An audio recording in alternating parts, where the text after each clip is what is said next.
Dada la ciudad comercial futura del anticristo.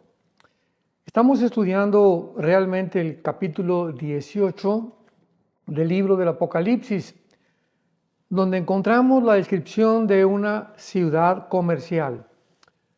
Una ciudad que va a ser inaugurada posiblemente por el anticristo y que va a estar localizada geográficamente en el territorio de lo que se llama en la Biblia la tierra de Sinar, la tierra de los caldeos o la antigua Babilonia, que actualmente en el siglo XXI correspondería con las naciones de Irak y de Siria. Muy bien, es muy importante que nosotros distingamos la Babilonia del capítulo 18 del capítulo 17 del libro del Apocalipsis, porque el capítulo 17 nos describe una Babilonia religiosa, una Babilonia mística, que va a tener lugar en Roma. ¿Cómo lo sabemos? Porque se describe a una mujer calificada como la ramera, la Babilonia, la ramera. En otras palabras, el Espíritu Santo la describe como una mujer de cascos ligeros, como una mujer volupta, simplemente porque espiritualmente tiene una analogía. Lo que en el terreno espiritual representa es un sistema religioso que está completamente prostituido. En otras palabras, en el Antiguo Testamento, cuando alguna nación tenía relaciones con Israel ilícitas, o cuando Israel comenzaba a tratar de buscar ayuda a Siria, Jordania, etcétera, etcétera, Dios le llamaba que se estaba prostituyendo, porque en lugar de buscar la ayuda de parte de Dios, creía Israel que podía encontrar la respuesta en otra nación cercana o alrededor de ella. Así que en el aspecto espiritual, esta Babilonia religiosa del capítulo 17 es un sistema religioso que se va a levantar posiblemente en los primeros 3 años y medio de la tribulación. Repito, la Babilonia religiosa mística del capítulo 17 de Apocalipsis surgirá en los primeros 3 años y medio de los últimos 7 años que se consideran o se conocen como la 70 semana de Daniel. ¿Por qué va a ser en los primeros 3 años y medio? Porque va a ser los primeros 3 años en los que este sistema religioso va a perseguir a cristianos y tal vez posiblemente a algunos judíos. Sin embargo, a los 3 años y medio, las 10 naciones del anticristo, que ya hemos mencionado en otras conferencias y en otras series, como la de Irán, la del Apocalipsis, etcétera, etcétera, van a destruir este sistema religioso. Por ejemplo, rápidamente lo vamos a ver en Apocalipsis 17, los 10 naciones del anticristo que van a destruir este sistema religioso, y después de los 3 años y medio que este sistema religioso sea destruido, pongamos mucha atención, entonces a los últimos 3 años y medio corresponderán al gobierno del anticristo, porque al anticristo se le han concedido únicamente 3 años y medio de gobierno, o 42 meses o 1260 días. Dice Apocalipsis 17, versículo 12, los 10 cuernos, aquí está el Espíritu Santo interpretando qué son los 10 cuernos que vio el apóstol Juan en esta visión del capítulo 17 de Apocalipsis sobre una bestia, que es el anticristo. Tenía los 10 cuernos y tenía las 7 cabezas. Así que interpreta y dice que los 10 cuernos, versículo 12, son 7 gobernantes, 7 reyes, que corresponden estos 10 cuernos a los 10 dedos 600 años atrás en el libro de Daniel, capítulo 2, de la estatua de Nabucodonosor. Recordamos la estatua del capítulo 2 del libro de Daniel, que tenía una cabeza de oro, el pecho y brazo de plata, el vientre de bronce, las dos piernas de hierro, que representan los 4 imperios mundiales de los gentiles. O sea, los gentiles es el tiempo en el que Israel queda bajo los gobiernos que ya no son ellos los que gobiernan, sino los gobiernos mundanos. Y estos 4 imperios fueron Babilonia, que corresponde a Irak, Siria, la cabeza de oro de la estatua de Nabucodonosor, los brazos y el pecho de plata corresponde a Medo-Persia, que corresponde a Irán. Así que ya tenemos a Irán, tenemos a Irak, tenemos a Siria. El vientre corresponde a Grecia, que es el tercer imperio antes de Jesucristo, y las dos piernas corresponden de hierro a la división del imperio romano. Pero los 10 dedos de la estatua del capítulo 2 del libro de Nabucodonosor representa la última forma de gobierno mundial. Porque en el capítulo 2, versículo 43 al 45 del libro de Daniel, dice claramente que en los días de estos reyes, de estos 10 dedos que representan, enfatizo y repito, la última forma de gobierno mundial, Cristo vendrá en el tiempo de estos 10 reyes, que el apóstol Juan en Apocalipsis 17 los ubica como los 10 cuernos de la bestia. Dice el versículo 13, Apocalipsis 17, estos tienen un mismo propósito y entregarán su poder y su autoridad a la bestia. Y veamos en el versículo 16, y los 10 cuernos que visten en la bestia aborrecerán a la ramera, o sea, al sistema religioso que representa esta ramera, y la dejarán desolada, desnuda, devorarán sus carnes y la quemarán con fuego.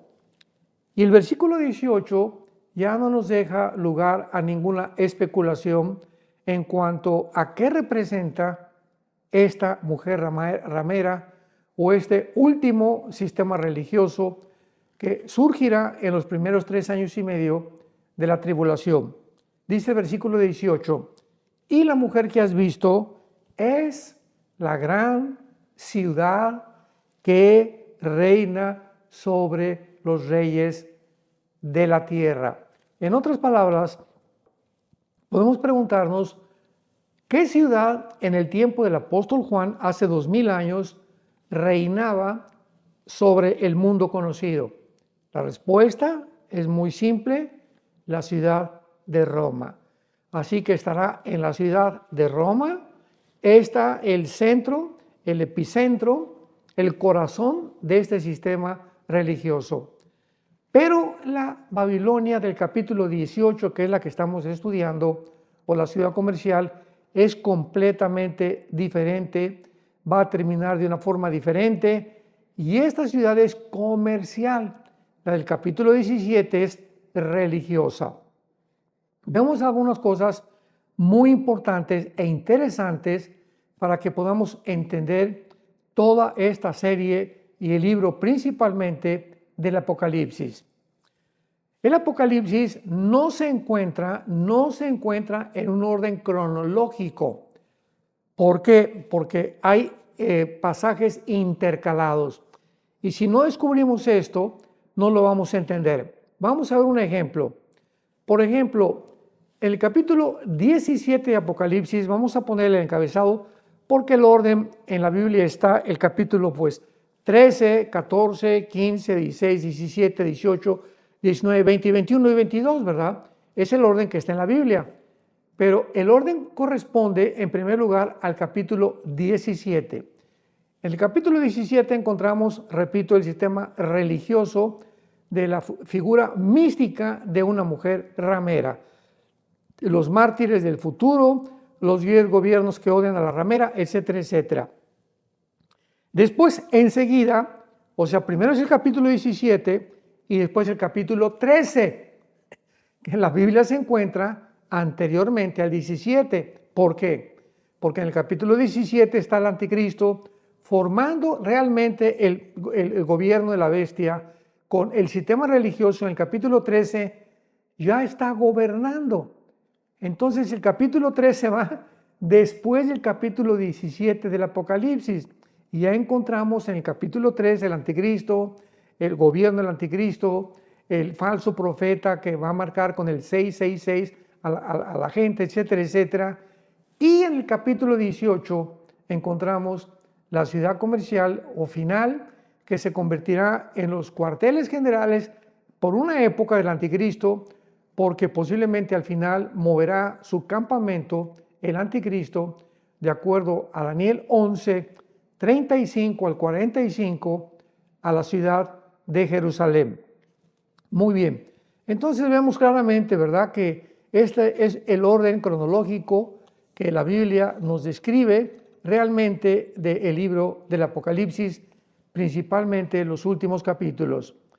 Veamos en primer lugar que la Babilonia del capítulo 17 es un símbolo del sistema religioso, pero la Babilonia del capítulo 18 es literal, es visible, es terrenal definitivamente. Por ejemplo, dice el capítulo 18 del libro del Apocalipsis: después de esto vi a otro ángel descender del cielo. Después de esto, o sea, después del capítulo 17, esto nos muestra consecuentemente que es después del sistema religioso. Por eso vemos claramente que es diferente a la Babilonia religiosa del capítulo 17. Después de esto vi al otro ángel descender del cielo con gran poder, y la tierra fue alumbrada con su gloria. Y clamó a gran voz diciendo: ha caído la gran Babilonia, y se ha hecho habitación de demonios y guarida de todo espíritu inmundo y albergue de toda ave inmunda y aborrecible. Porque las naciones han bebido del vino del furor de su fornicación, y los reyes o los gobernantes de la tierra han fornicado con ella. O sea, exactamente lo que van a hacer las naciones con el sistema religioso que se vendió, que se prostituyó, porque tuvo relaciones con naciones. De la misma manera, la ciudad comercial también va a tener relaciones que van a ser ilícitas con muchos gobernantes. Ahora bien, la Babilonia literal, de la cual estamos hablando, capítulo 18 de Apocalipsis del Medio Oriente, es interesante que haya sido el territorio geográfico de la primera ciudad que se construyó, la ciudad de Babel. Veamos esto en el capítulo 10 del libro de El Génesis, donde un hombre llamado Nimrod, que significa el rebelde, fue el primer líder en encabezar una rebelión masiva en contra de los mandamientos de Dios. Porque al acabar el diluvio, en el capítulo 9 de Génesis, Dios le dijo a Noé, lo recordamos: mira, Noé, dispérsense por toda la tierra, llenen toda la tierra, no se queden en un mismo lugar. Pero surge años después Nimrod y le dice a toda la gente: no, vamos a quedarnos aquí, vamos a levantar una torre gigantesca que fue la Torre de Babel, capítulo 11 del Génesis, y vamos a hacernos un nombre. Por si viene otro diluvio, pues estemos allá arriba, que no nos alcance el agua, y para que también podamos hacernos realmente famosos y podamos juntarnos y tener el poder del gobierno de todas las demás naciones que se vayan a formar. Esto fue lo que pensaba Nimrod. Dice el versículo capítulo 10 del libro del Génesis, entonces, que fue esto el comienzo del gobierno de Babel. Versículo 10, Génesis 10, versículo 10. Y fue el comienzo de su reino, Babel. Efec, que es Irak, apúntalo ahí en tu Biblia, Efec, que es Irak, Acad y Cainé, en la tierra de Sinar. Ahí tenemos otra vez la tierra de Sinar, que designa claramente la zona geográfica donde se encuentra actualmente en el siglo XXI la nación de Irak y de Siria, porque en el Antiguo Testamento Siria e Irak eran un mismo territorio. Fueron divididos, ¿verdad? Ya en el siglo XX por los ingleses, cuando todas las naciones del Medio Oriente fueron repartidas y acomodadas por las naciones de Inglaterra y de Francia. Vemos entonces que esta Babilonia literal fue el sitio otra vez de la primera rebelión masiva en contra de Dios después del diluvio y se convertirá, volverá a ser el sitio de la última rebelión mundial contra Dios. Veamos esto claramente en el libro del Apocalipsis, capítulo 14, versículo 8, que dice así. Apocalipsis 14, versículo 8. Otro ángel le siguió diciendo, ha caído Babilonia, la gran ciudad. Todo esto es de carácter literal. Aquí no son metáforas, no podemos espiritualizar ni alegorizar absolutamente nada. Ha caído Babilonia, porque ha hecho beber a todas las naciones del vino del furor de su fornicación. En el capítulo 16 del Apocalipsis, versículo 17, Apocalipsis 16, 17 en adelante, lo explica ya con más claridad. El séptimo ángel derramó su voz por el aire y salió una gran voz del templo del cielo, del trono, diciendo, hecho está. Entonces hubo relámpagos y voces y truenos y un gran temblor de tierra, un terremoto tan grande que no lo hubo jamás desde que los hombres han estado sobre la tierra. Y la gran ciudad, es la ciudad que estamos hablando del capítulo 18, fue dividida en 3 partes. Y la ciudad de las naciones cayeron. Y la gran Babilonia vino en memoria de Dios para darle el cáliz del vino del ardor de su ira. Toda isla huyó y los montes no fueron hallados. Y cayó del cielo sobre los hombres un enorme granizo como del peso de un talento, o sea, aproximadamente 46 kilos. Imaginémonos una bola que pesa 46 kilos de granizo cayendo sobre los seres humanos en este final tiempo de la humanidad. Y los hombres blasfemaron contra Dios por la plaga del granizo, porque la plaga fue sobremanera muy grande. Vemos entonces que esta ciudad final de los últimos tiempos, otra característica es que va a estar asociada de una forma intrínseca con demonios, con espíritus inmundos, con ocultismo, con brujería y con idolatría. Veamos esto en el capítulo 13 del libro de Isaías en el Antiguo Testamento. Isaías, capítulo 13, versículo 1. Profecía contra Babilonia, revelada a Isaías, hijo de Amós. Versículo 19. Y Babilonia, hermosura de reinos. Aquí se describe con mucha anticipación esta ciudad por el profeta Isaías, aproximadamente 700 años antes de que Juan la describiera en lo que estamos estudiando en el capítulo 18 del Apocalipsis. 700 años antes, el profeta Isaías profetiza esto sobre esta ciudad futura comercial. Hermosura de reinos y ornamento de la grandeza de los caldeos. Será como Sodoma y Gomorra, a las que trastornó Dios. Nunca más será habitada, ni se morará en ella de generación en generación, ni se levantará allí tienda el árabe, ni pastores tendrán allí majada. Esto es exactamente lo que 700 años después, en el capítulo 18, versículo 1 y 2, que lo acabamos de leer hace unos momentos, describió el apóstol Juan. Versículo 27 de Isaías 13. Sino que dormirán allí las fieras del desierto. Sus casas se llenarán de hurones, habitarán avestruces, y allí saltarán las cabras salvajes. En sus palacios aullarán hienas y chacales, y en su casa de deleite y cercano a llegar está su tiempo y sus días no se alargarán.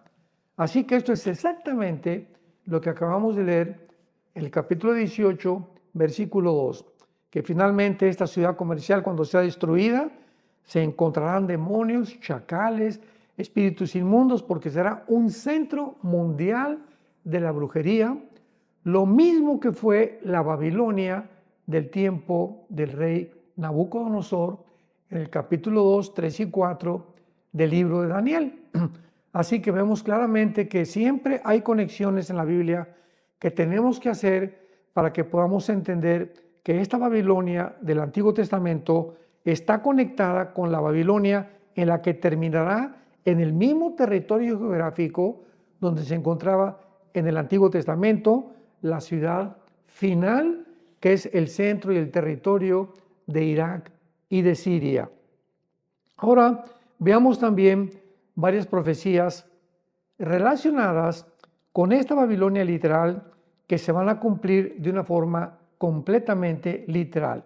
Por ejemplo, en el capítulo 50 del libro de Jeremías y 51. De estos dos capítulos de Jeremías 50 y 51, dos capítulos describen completamente la misma ciudad. Esta ciudad comercial que se va a levantar y que finalmente en los últimos tiempos va a ser destruida. Y de todos los imperios que formaron parte en el tiempo de los gentiles, estamos hablando de Egipto, de Siria, Babilonia, Medo-Persia, Grecia y Roma. De todos estos imperios, la única ciudad que se menciona con un cumplimiento profético es Babilonia. Así que esto es muy importante porque de esta manera podemos nosotros ir viendo todos estos acontecimientos, todos estos eventos que van a tener lugar precisamente en los tiempos del famoso dictador mundial que será el anticristo. Ahora bien, la Babilonia es la única ciudad nombrada, esta ciudad Babilonia es la única nombrada para ser juzgada por culpa de los mártires, o sea, de todos aquellos que murieron por la causa de Jesucristo. Esto es muy interesante también. Veámoslo en Apocalipsis 18, versículo 24. Dice la Biblia claramente, y en ella se halló la sangre de los profetas y de los santos y de todos los que han sido muertos en la tierra. O sea, este lugar geográfico del Medio Oriente va a ser una matazón impresionante de judíos y de cristianos. Recordamos que el anticristo en los últimos 3 años y medio es cuando va a ocupar esta ciudad. Esta ciudad se convertirá en un centro comercial mundial, el centro de las finanzas de Wall Street en Nueva York. Se va a mudar a Babilonia, a la región de Irak actualmente y de Siria, y es interesante que actualmente Siria pues está ocupada por un hombre llamado Al-Jolani, que pues le dieron, ¿verdad?, un golpe de estado al expresidente Assad, que ya era el tercero de una descendencia, de una familia que tenía ya más de 30, 40 años gobernando a Siria, y ahorita se encuentra Siria e Irak. Irak estaba en manos de Irán, porque después de que derrotaron a Saddam Hussein, pues los iraníes se apoderaron de Irak y pusieron ahí a los yihadistas, o sea, estos terroristas que están buscando exterminar a la nación de Israel. Pero actualmente Siria se encuentra bajo el gobierno de Turquía, del presidente Tayyip Erdogan, y se encuentran pues los drusos, que es un grupo religioso muy especial, que es una rama del Islam, pero no son realmente musulmanes, por lo cual los mismos musulmanes los quieren eliminar a los drusos. Encontramos a los kurdos ahorita en Siria también, que es otro grupo que el presidente Erdogan de Turquía los ha perseguido por mucho tiempo. Vivían cerca de Armenia y en el norte de Israel. Así que es un relajo ahorita completo Siria, ¿verdad? Es un hormiguero ahí de grupos terroristas. Están ya los yihadistas, los rebeldes que pertenecían al grupo del presidente Assad. Y esta región es precisamente, como lo hemos visto anteriormente, de donde surgirá el famoso anticristo. Anticristo surgirá de Siria y de donde está actualmente Irak, en la región geográfica donde esta ciudad comercial también tendrá su epicentro. Ahora, veamos también nosotros que el anticristo se le menciona como el rey de Babilonia o el rey de Asiria o de Siria. Isaías capítulo 14, versículo 4 al 6. Isaías 14, del 4 al 6. Pronunciarás este proverbio contra el rey de Babilonia. Esto es una profecía que no se ha cumplido. Y dirás, ¿cómo paró el opresor? El opresor se refiere a la persona del anticristo. ¿Cómo acabó la ciudad codiciosa de oro? La ciudad comercial que estamos estudiando en Apocalipsis 18. Quebrantó Jehová el báculo de los impíos y el cetro de los señores. Él quería a los pueblos con furor. Se está refiriendo al anticristo. Él quería a los pueblos con furor, o sea, con mucho ira, con ideas de venganza, con llaga permanente, el que se enseñoreaba de las naciones con ira y las perseguía con crueldad. Lo estamos mencionando como el rey de Babilonia o el anticristo que va a hacer todas estas cosas en el futuro. Ahora, es increíble en el versículo 8 y 9 del capítulo 14 de Isaías, pongamos mucha atención, esto es muy interesante, porque aquí se describe al anticristo. ¿Dónde crees? ¿Dónde crees que se describe al anticristo? Se le describe a continuación en el Sheol, en la profundidad de la tierra, donde se encuentra la prisión de los demonios. Veamos lo que dice el versículo 9. El Sheol abajo se espantó de ti. O sea, cuando el anticristo baje, ahí al Sheol, las mismas criaturas que están ahí dentro del Sheol se van a asustar. Despertó muertos que en su venida salieron a recibirle. Hizo levantar de sus sillas a todos los príncipes de la tierra y a todos los reyes de las naciones. Qué increíble que la Biblia nos muestre esto que solamente puede revelarnos el Espíritu Santo. Que ahí están con cuerpos, claro que no están iguales a nuestros cuerpos, esperando el juicio de Dios en el Sheol, que es la prisión de los demonios. Están ahí estas personas, los príncipes, los reyes de la tierra, todos aquellos que trataron de explotar, de oprimir, gobiernos totalitarios, dictadores, ahí se van a encontrar. Y cuando baje el anticristo se le van a quedar mirando y van a decir, tú también estás igual que nosotros, tú eras ese grande que pensaste que te ibas a apoderar del mundo lo mismo que nosotros, y van a estar espantados todos ahí abajo, viéndose unos a otros de qué manera muy pronto serán sacados de ahí, que esto se encuentra en Apocalipsis 20 del 11 al 15 y que se llama el juicio final de los líderes, de los incrédulos y de todos los principales de las naciones. Así que recordemos que esta Babilonia religiosa del capítulo 17 simboliza a los primeros 3 años y medio del gobierno del sistema religioso que estará en Roma. Y después el gobierno del anticristo con la ciudad comercial brincará para apoderarse entonces del mundo, y entonces ya no va a haber este gobierno religioso de la ramera. A los 3 años y medio de los 7 años de la tribulación, los últimos 3 años y medio, nos dice el apóstol Pablo, por ejemplo, en la segunda carta, vamos a ver esto, en la segunda carta a los tesalonicenses, de qué forma el anticristo entonces después de que su gobierno queme la ciudad de Roma, posiblemente sea el Vaticano, el centro del sistema religioso. Después el anticristo se va a nombrar, ya no quiero ninguna religión, ahora yo soy el que voy a gobernar de aquí en adelante. Veamos lo que dice la segunda carta a los Tesalonicenses, capítulo 2, versículo 3. Nadie se engañe o nadie los engañe en ninguna manera. Hago aquí un paréntesis.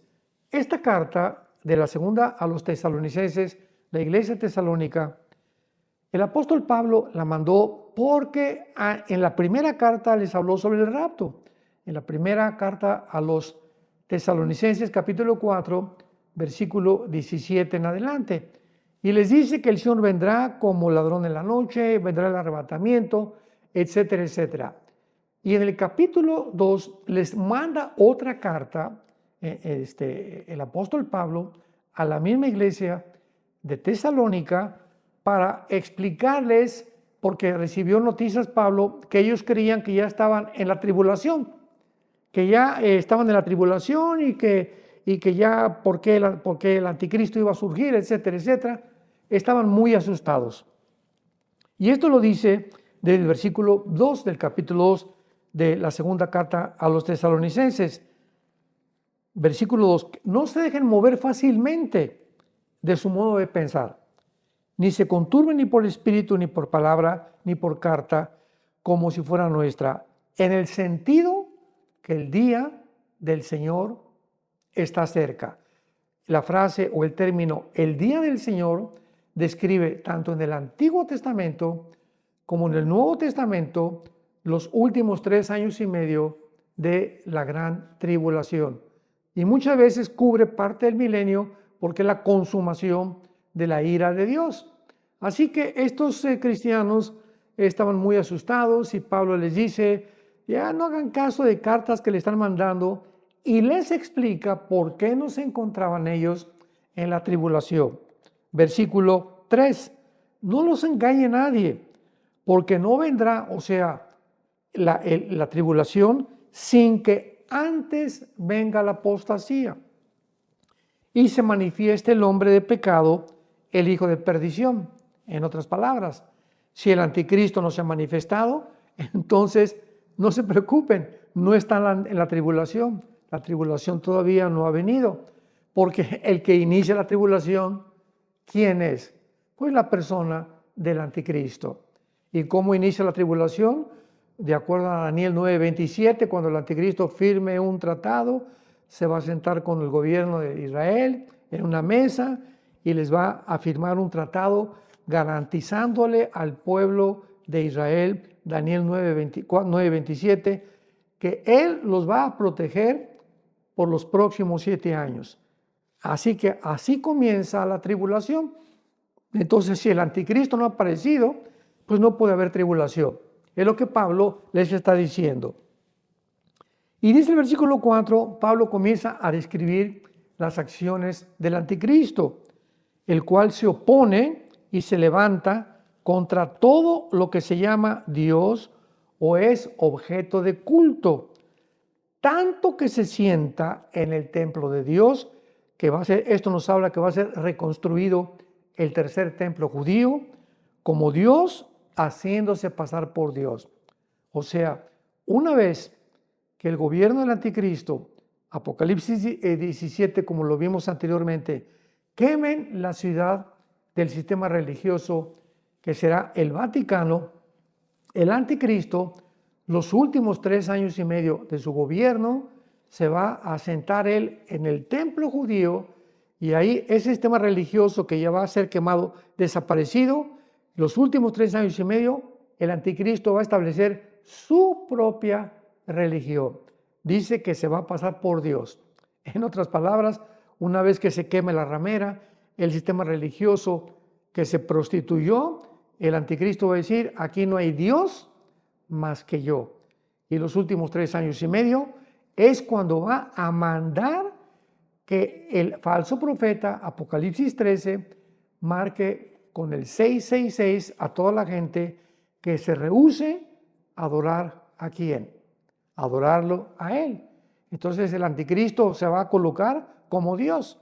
Y el que no me adore van a mandar su imagen por todos lados, tal vez con inteligencia artificial o con hologramas, pero va a mandar que su imagen sea propagada por el mundo entero para que la gente lo adore, y los que no lo adoren pues serán controlados, como ya hay un control impresionante biométrico actualmente en el siglo XXI, para que sean muertos si no tienen la marca del 666.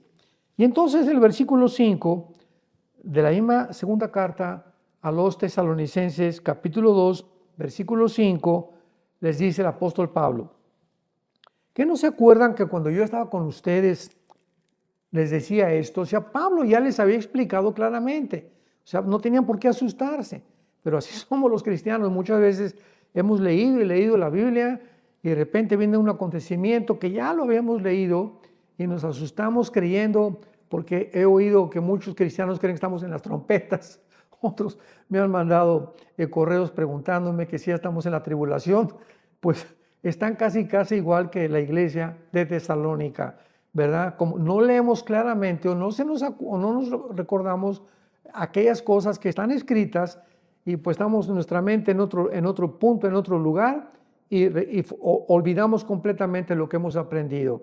Que no se acuerdan que ya se los había dicho yo, dice Pablo, versículo 6, y ahora ustedes saben lo que lo detiene. O sea, estén conscientes, dice Pablo, que este anticristo que se va a levantar y que va a iniciar la persecución, ahorita hay un poder que lo está deteniendo. O sea, todavía no se ha manifestado el anticristo. Estamos en el siglo XXI, esto fue escrito hace 2000 años. Hay algo que lo está deteniendo. Esto es muy interesante.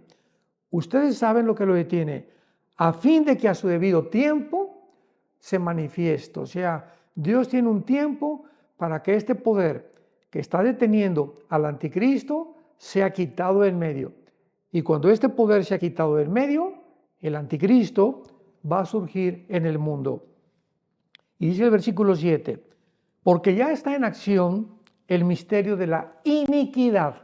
La palabra iniquidad es la palabra griega anomia, que es o significa literalmente rebelión contra la autoridad. Veamos, ya está en acción un movimiento, una energía que va en contra de todo lo que es Dios, de todo lo que es ético, de todo lo que es moral, de todo lo que es de todo lo que establece la libertad, todo lo que va en contra de esto, como el totalitarismo, la falta de libertad de expresión, la falta en contra de todo lo que sea contra derechos humanos, todo aquello que va contra los mandamientos de Dios. Es un poder que está en el mundo desde hace muchísimos años, pero este poder va a aumentar, va a acrecentarse, se va a levantar y se va a degradar, como le dijo Pablo a Timoteo en su segunda carta, capítulo 3. Debes de saber, Timoteo, que va a haber tiempos peligrosos, salvajes. Los hombres van a ser amadores de sí mismos. O sea, la Biblia profetiza, santos que me escuchan de Dios, que el carácter de los seres humanos se va a degradar más y más y más mientras más rápido avanzamos y nos acercamos a la segunda venida de Jesucristo. Entonces continúa Pablo diciendo, ustedes saben lo que lo detiene. Ellos ya deberían estar conscientes de que hay un poder que está deteniendo el poder del anticristo hasta que se ha quitado el medio. Y entonces, repito, cuando se ha quitado este poder, aquel inicuo, el inicuo es el anticristo, a quien el Señor matará con el espíritu de su boca y destruirá con el resplandor de su venida.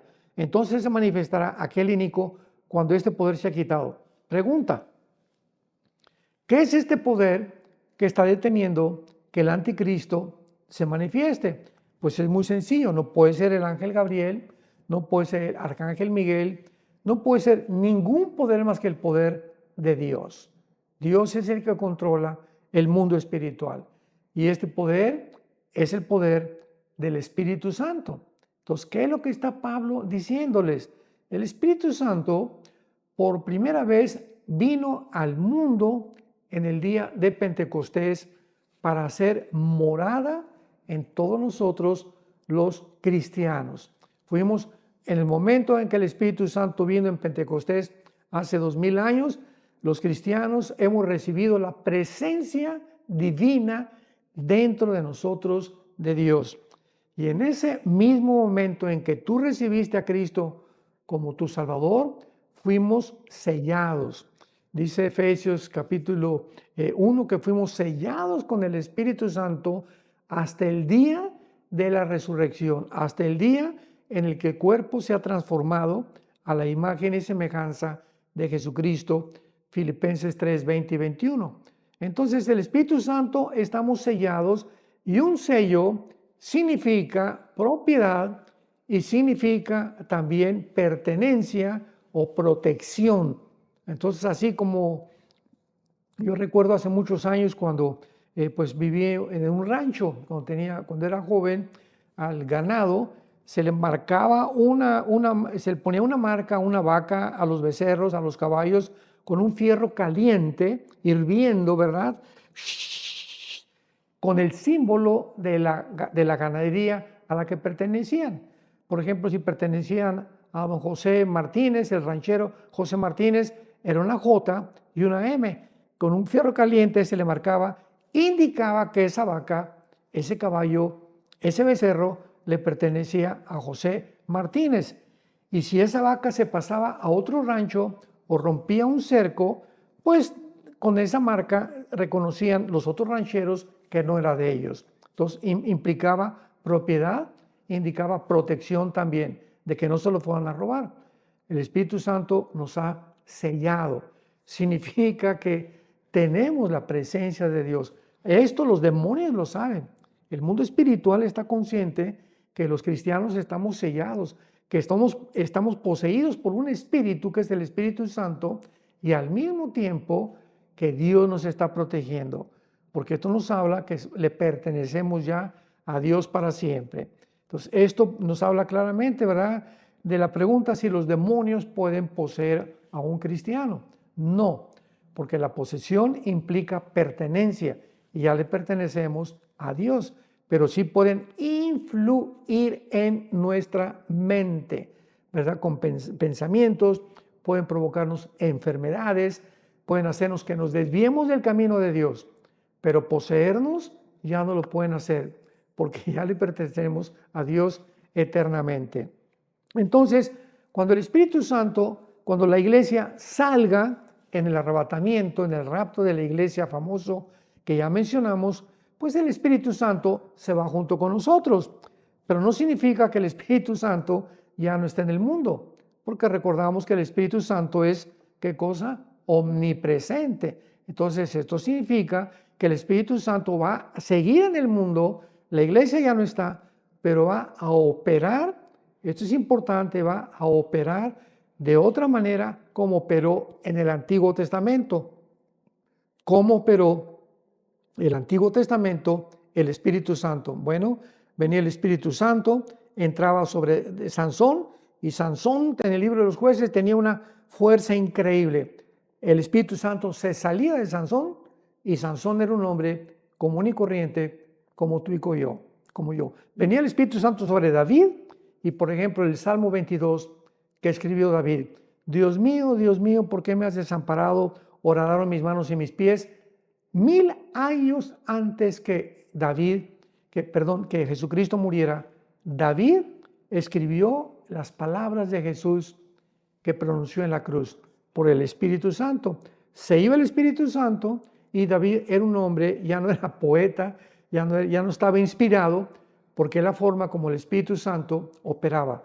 Pero bajo el Nuevo Testamento, ahora ya está dentro de nosotros para siempre. Ya no se sale hasta el día de nuestra resurrección. Y entonces, dice el versículo 8 de segunda de Tesalonicenses capítulo 2, se manifestará aquel inicuo a quien Cristo matará con el espíritu de su boca. Yo vi por ahí algún comentario, ¿verdad?, que este iba a ser el Papa, pero el Papa es imposible que sea este hombre de pecado. ¿Cómo va a ser el Papa el hombre de pecado? Si aquí estamos hablando ya de los últimos 3 años de la gran tribulación. Entonces, es importante todo esto que acabamos de estudiar. Vamos a terminar con la cuarta parte de esta serie muy pronto y vamos a poner muchísima atención a estas profecías tan preciosas, tan maravillosas, que nos dan una luz y nos da la seguridad, como dice el libro de los Hebreos, porque somos participantes con Cristo, con tal que retengamos hasta el final la confianza del principio. En otras palabras, no es como comenzamos, sino como terminamos. Dice el escritor a los Hebreos, esta confianza que tenemos cuando acabamos de convertirnos, y ya ven que cuando nos convertimos teníamos muchas ganas de testificar y de Cristo por aquí y por allá, no debe de apagarse ese fuego en nuestro corazón. Mantengamos, en el Antiguo Testamento Dios ordenó que el fuego del altar nunca se apagara, que lo mantuvieran prendido siempre. Pues así debe ser el fuego que el Espíritu Santo nos ha prendido en el corazón. Pablo le dijo a Timoteo, aviva el fuego, Timoteo, que hay dentro de ti. Que le estaba diciendo, bueno, lo único, ¿verdad?, que aviva el fuego es la Biblia. Si tú tienes una parrilla de carbón, vemos de qué forma, ¿verdad?, se le hacen así, decimos en México, las marchantas o las que hacen las tortillas, el aire está avivando el fuego. Entonces, así la Biblia tiene que estar